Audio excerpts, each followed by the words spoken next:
दहिसर विधानसभा के प्रकल्प भूमि पूजन महाराज उप मुख्यमंत्री देवेंद्र फडणवीस के हाथों हुआ। ऐसे में कुछ सवाल है, जानने के लिए सुने मुंबई की दृष्टि समाचार। दहिसर विधानसभा के प्रकल्प भूमि पूजन महाराज उप मुख्यमंत्री देवेंद्र फडणवीस के हाथों हुआ। दहिसर विधानसभा के प्रकल्पग्रस्त लोगों को दहिसर विधानसभा की विधायिका मनीषा ताई चौधरी ने काफी प्रयास कर दहिसर विधानसभा में ही 1244 लोगों के 300 फुट का घर देने की व्यवस्था कर ली, जिसका भूमि पूजन महाराज के उप मुख्यमंत्री देवेंद्र फडणवीस और पालक मंत्री मंगल प्रभात लोढ़ा के हाथों हुआ।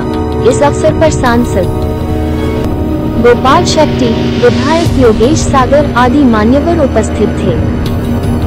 इस अवसर पर उप मुख्यमंत्री देवेंद्र फडणवीस ने कहा कि हमारी सरकार ने पहले जितने भी लोगों की सुविधा के लिए पास किया थे, वे सभी प्रकल्पों को उद्धव सरकार ने सत्ता में आने के बाद निरस्त कर दिया था, जिसमें एक प्रकल्प ये भी था। उनकी लड़ाई हमसे थी, जनता ने उनका क्या बिगाड़ा था। अब हम जनता की सुविधा के लिए जितना भी बन पड़ेगा करते रहेंगे। बाइट देवेंद्र फडणवीस उप मुख्यमंत्री महाराष्ट्र राज्य। बाइट मनीषा ताई चौधरी विधायिका।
उल्लेख या ठिकाणी झाला. एक मोठं मेट्रोचं जाळं या मुंबईमध्ये तयार करण्याचं काम आपण सुरू केलं. आपण विचार करा की मुंबईमध्ये आपली जी सबअर्बन रेल्वे आहे, आपली जी लोकल ट्रेन आहे, ही लोकल ट्रेन मुंबईचा श्वास आहे आणि जवळपास आता ही 400 किलोमीटरची लोकल ट्रेन या ठिकाणी धावते. इतक्या वर्षामध्ये ही 400 किलोमीटरची लोकल ट्रेन हीच खऱ्या अर्थानं आपली जीवनदायिनी होती. पण आपण केवळ 4 वर्षामध्ये 375 किलोमीटरच्या मेट्रोचं प्लॅनिंग त्या ठिकाणी केलं, त्याचं इम्प्लिमेंटेशन सुरू केलं. आता या वर्षाच्या शेवटापर्यंत 100 किलोमीटरच्या वर आपण त्याची डिलिव्हरी करू. पुढच्या वर्षी अजून 100 किलोमीटर आपण करू. म्हणजे हळूहळू जेवढी मेट्रोची, जेवढी आपल्या सबअर्बन रेल्वेची कॅरिंग कॅपॅसिटी आहे, जेवढे पॅसेंजर लोकल ट्रेनने फिरतात तेवढेच जवळपास पॅसेंजर हे या मेट्रोमध्ये देखील फिरू शकतील.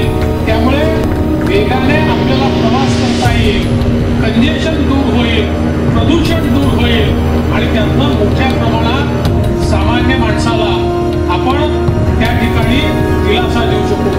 एवढंच नाही तर मुंबईचं कंजेशन दूर करण्याकरता आपल्याला माहिती आहे, परवाच आपण अटल सेतू ट्रान्स हार्बर लिंकचं त्या ठिकाणी उद्घाटन केलं. 22 किलोमीटरचा समुद्री सेतू, देशातला सगळ्यात मोठा समुद्री सेतू केवळ 5 वर्षामध्ये आपण त्या ठिकाणी बांधून दाखवला आणि त्याचं उद्घाटन देखील आपण केलं. आणि आता कोस्टल रोड आहे, याच्यानंतर आपण बांद्रा ते वर्सोवा, वर्सोवा ते विरार अशा प्रकारच्या लिंक्स तयार करतोय. म्हणजे एक प्रकारे आपला जो हा वेस्टर्न एक्सप्रेस वे आहे त्याच्यावर 60% ट्रॅफिक आपलं जातं आणि लोकांची अवस्था अशी असते की घरी जेवढा वेळ घालवतात त्यापेक्षा जास्त वेळ ट्रॅफिकमध्ये घालवतात. लोकांना या ट्रॅफिक पासून पूर्णपणे सुटका पुढच्या 4-4.5 वर्षात या ठिकाणी मिळेल. इतक्या लिंक्स या आपण मेट्रोच्या आणि रोडच्या आपण तयार करतो आणि मुंबईच्या माणसांचं जीवन हे आपल्याला सुखकर कसं करता येईल अशा प्रकारचा प्रयत्न आपला चाललेला आहे. आज दहिसर विधानसभेमध्ये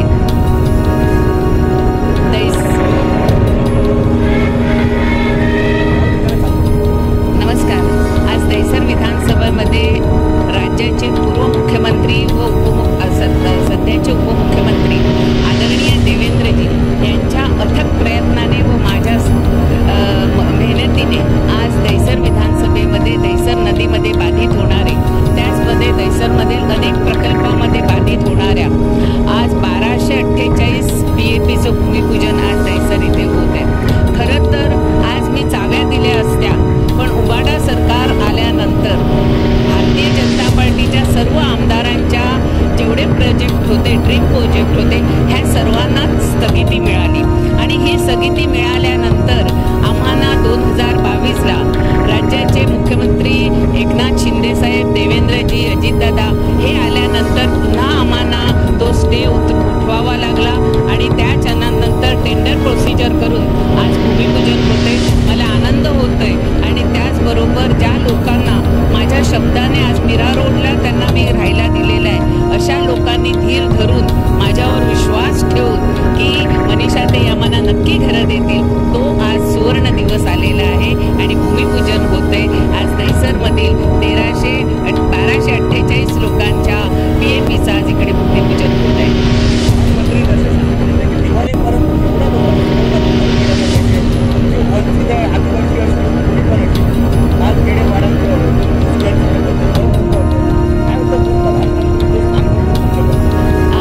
सबका साथ, सबका विकास, सबका विश्वास और सबका प्रयास. तर आम्ही सर्व प्रयास करत आहोत की प्रत्येकाला घर मिळावं. माझ्या दहिसर विधानसभेमध्ये 2014 पासून जवळजवळ 4800 SRAची घरं मी दिली. त्याचबरोबर आज 1248चा हा दुसऱ्या आपण प्रकल्पाचं भूमिपूजन करतो. आणि गणपत पाटील नगर ही धारावी नंतरची सर्वात मोठी झोपडपट्टी आहे. ह्या झोपडपट्टीवासियांना गेले अनेक वर्षापासून पाणी मिळत नव्हतं. एक डबा पाणी घ्यायचं असेल, एक बालदी पाणी घ्यायचं असेल तर 10 रुपये मोजवावे लागत होते. एक बल्ब चोरीची लाईट